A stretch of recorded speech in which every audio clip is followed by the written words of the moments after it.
Learn English through stories F35 PDF. Adapted and modified by Kulwant Singh Sandhu. Contents 1. The Travels of a Dervish, Part 1-2, Grammar Page. 1. The Travels of a Dervish by Premchand. Part 1. I am an inhabitant of Berlin. My father, who is no more, was a reputed researcher of physics. I have inherited from him my interest in geographical explorations. After his death, I was possessed by the idea of traversing different parts of the globe on foot. I had deposited all my money in a bank with the instruction that the required amount should be sent to me on demand. Once this arrangement was made, I started preparations for my travels. I took the necessary paraphernalia for such a journey and set out with the name of God on my lips. At that time, I was quite amused by the thought that I was the first person in the world to have thought of the idea of traversing the earth on foot. Other travelers had journeyed the earth by trains, ships, and cars, but I saw myself as the first man who took the daring step to traverse the planet on foot. If my audacious courage helped me complete the task, then people of the world would place me on a high pedestal and sing my eulogies till doomsday. At that time, my head was filled with such ideas. I thank God that my courage did leave me even in the face of 1,000 hurdles, and my enthusiasm remained unabated right through the course. For years I lived in places where I had only loneliness for company. For years I lived in a place that remained covered with snow. I have slept in the company of beasts and passed my nights in a shelter for birds. My strong courage helped me overcome all these hardships. Now, that time was close at hand. The world of knowledge and culture had to pay obeisance to me. In the course of my travels, I saw many strange things, many wonderful sights, and observed closely the cultures and traditions of different peoples. My travelogue is a treasure house of my thoughts and experiences. I witnessed events that are no less amazing than the exotic tales of 1001 Nights. But I doubt if I will ever find a parallel to what I saw on the shores of the giant Sagar. I can't forget that event as long as I live. If I had just this experience during the course of my entire journey, it would have been an ample reward. I think it's proper to mention here that I am no admirer of false conduct, nor do I believe in the supernatural. I believe in the sciences, and try to explain things in terms of cause and effect. If someone else recounted these incidents, I would have found it difficult to believe.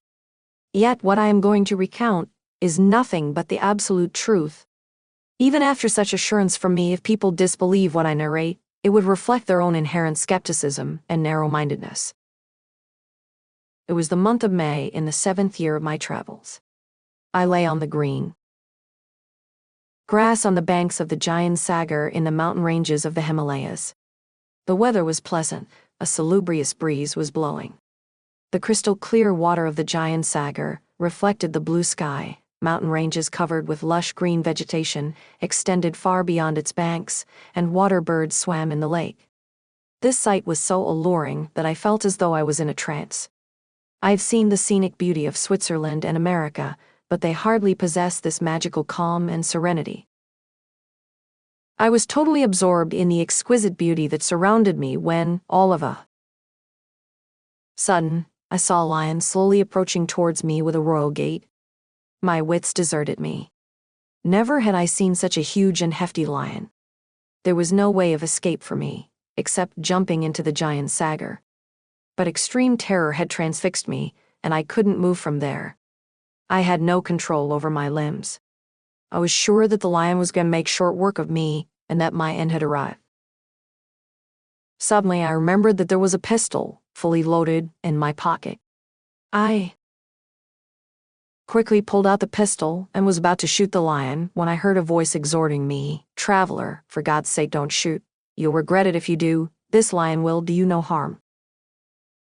Surprised, I turned to look back and saw a lady walking towards me.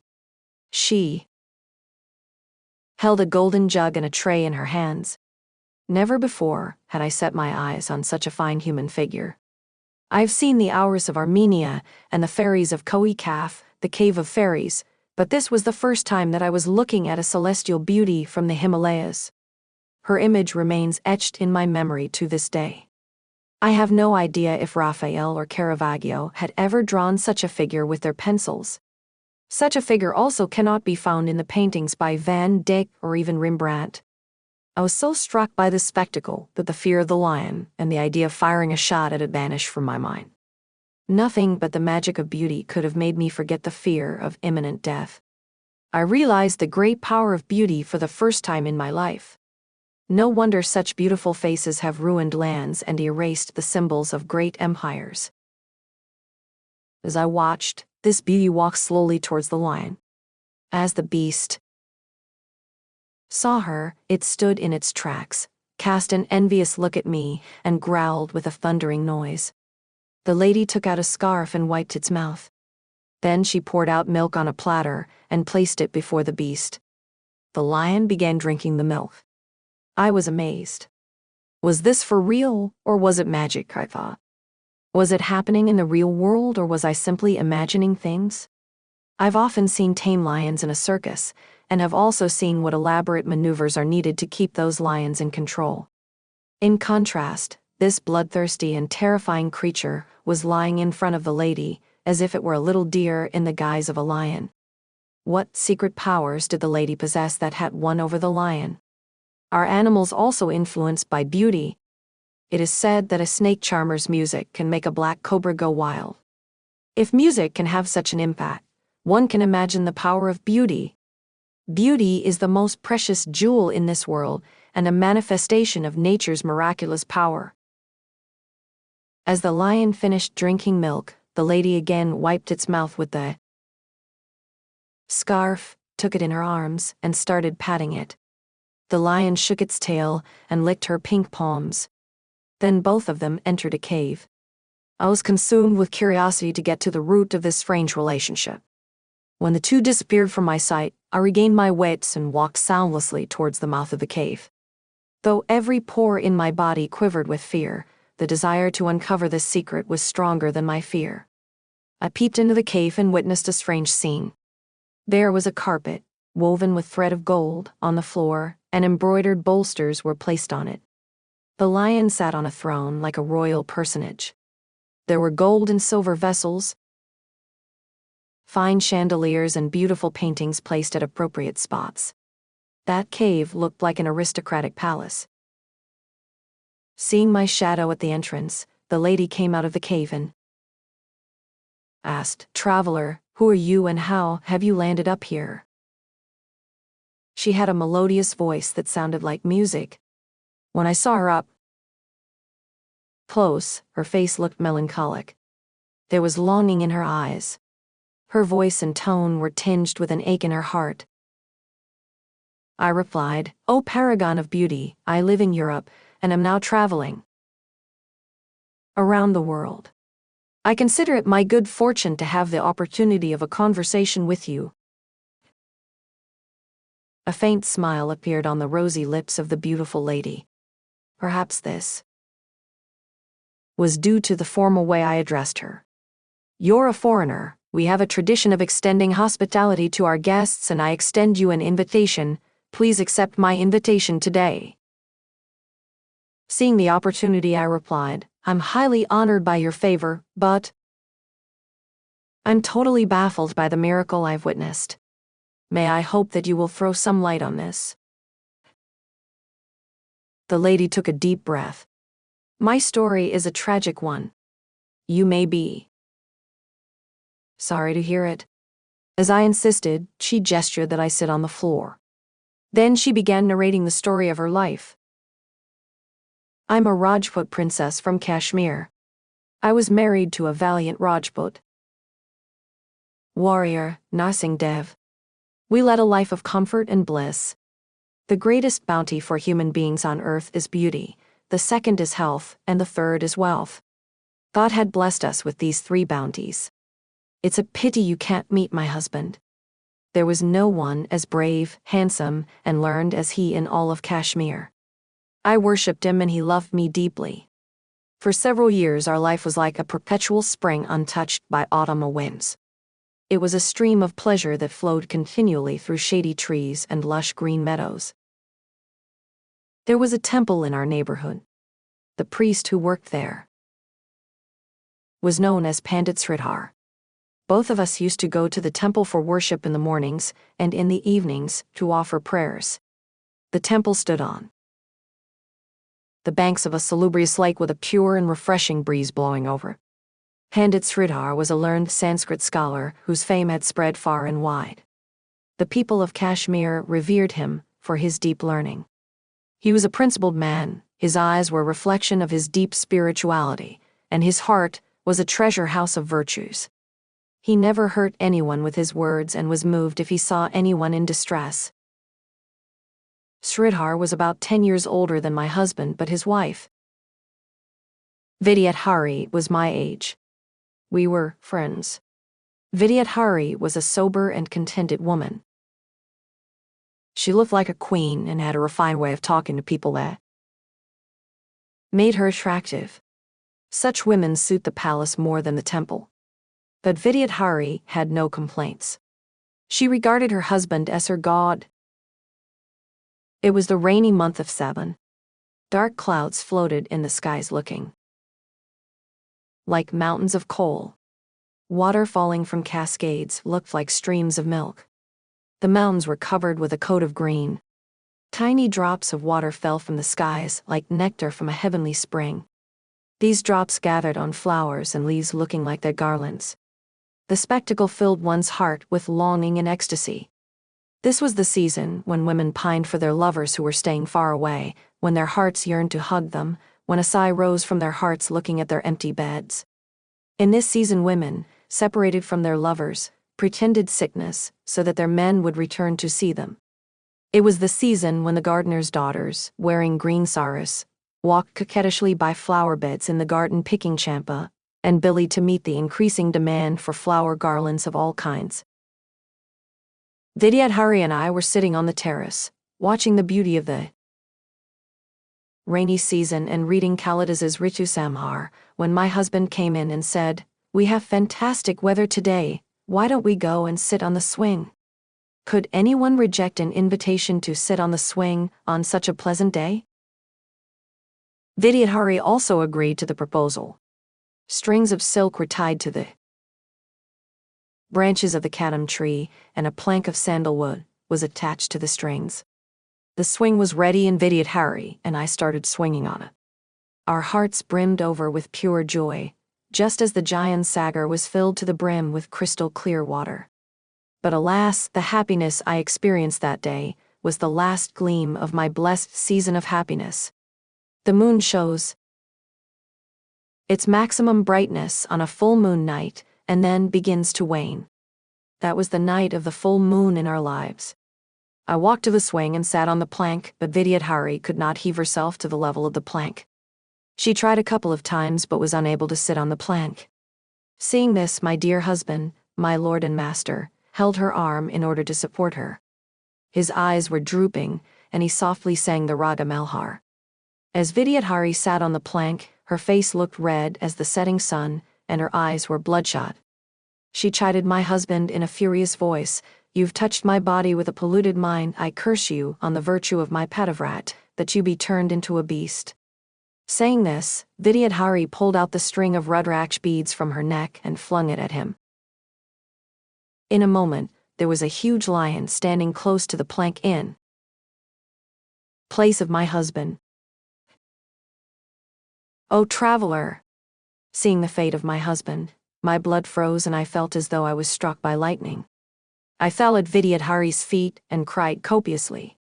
I saw all this right before my eyes and realized the terrible power of a Padavrati.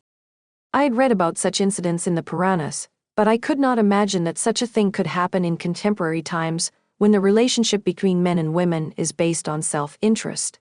I can't say how far Vidyadhari was justified in what she did. My husband always addressed her as sister. He was extremely handsome, but the life of a handsome man's wife is not enviable. I had never found any occasion to doubt his faithfulness. He was as attached to me as a dedicated wife could be to her husband. His gaze was pure and his thoughts were clean. One proof of this was that he did not care much for even Kalidas's romantic poetry. But who can escape the fatal arrows of Kama? The Kama that broke the meditation of sages like Shiva and Brahma and brought disgrace to saints like Narad and Vishvamitra is capable of wrecking any ruin. Perhaps the combined effect of wine and the romantic weather had something to do with it. I feel that it was merely a figment of Vidyadhari's imagination. Well, the fact was, she had cursed him. At that moment I too felt the urge to test whether I, too, didn't possess the power that Vidyadhari had, the power which had made her so vain. Am I not a Padavrata? But no matter how hard I tried to curse, it seemed someone had made me tongue-tied. I did not possess the kind of confidence that Vidyadhari had about being a Padavrata. My helplessness took the edge out of my desire for revenge.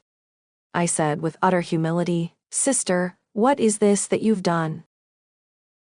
"I've done nothing, it's the result of his karma."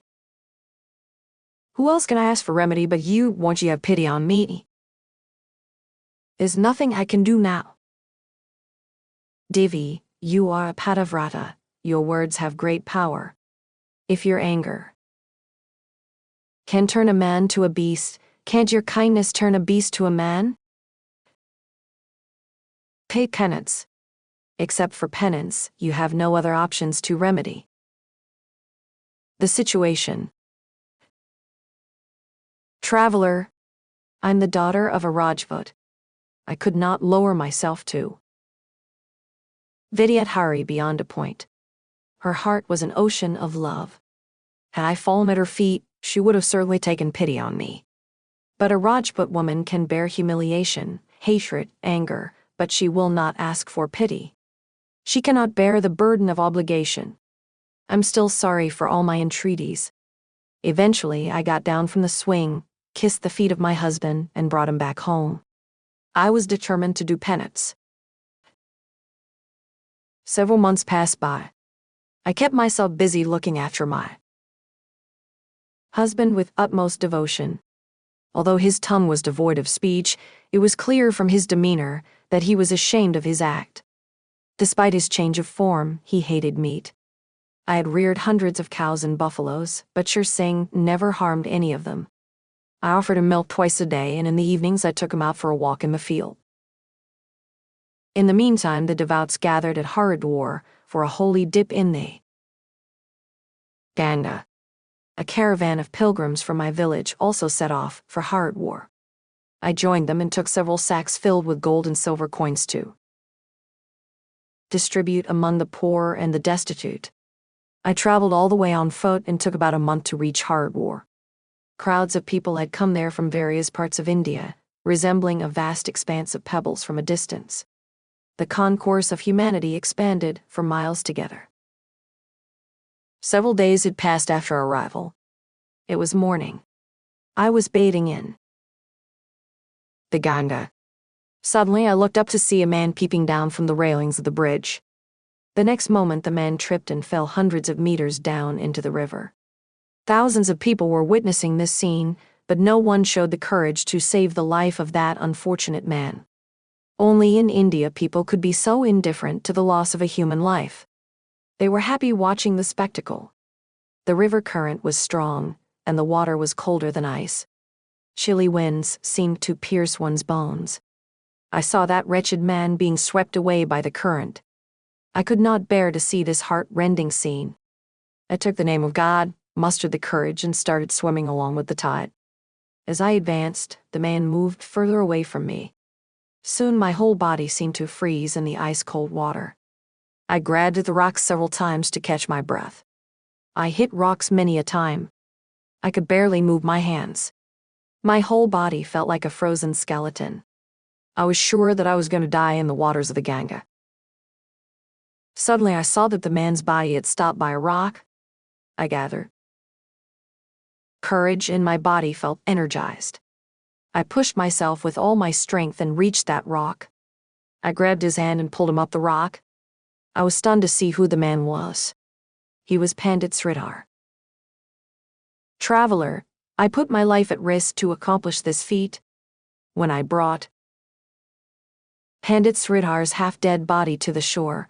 Thousands of people broke into applause which rent the skies. Many of them fell at my feet. As people were trying to revive Sridhar, Vidyadhari arrived and stood before me. Her face looked pale, her lips parched, and tears trickled down her eyes. She was panting for breath as she clung to my feet.